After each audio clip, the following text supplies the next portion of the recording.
Friend, कैसे हैं आप लोग। और मैं उम्मीद करती हूँ कि जहाँ भी होंगे आप लोग अच्छे होंगे।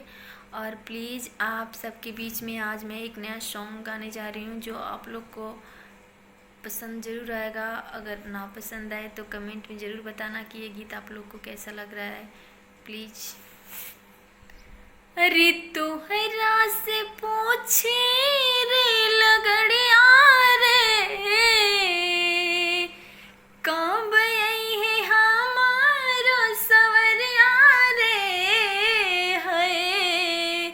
और तुहरा से पूछे रे लगड़िया रे,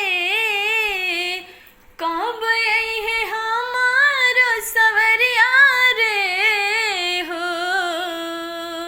फोनवो न करो तड़े नखे कुछ पाता, इतने बता दो कहाँ बावी कलकत्ता। इतने बता दो कहाँ बावी कलकत्ता।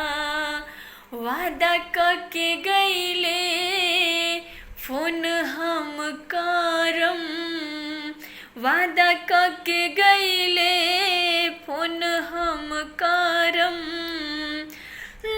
जब स्टेशन पर रेलगाड़ी धरम, कि दिहले न कवनो खबरिया हो, कि दिहले न कवनो खबरिया हो। भूल गईले हमरा के सवरिया हो। फोनवो न करो तड़े नखे कुछ पाता, इतने बता दो कहाँ बावी कलकत्ता।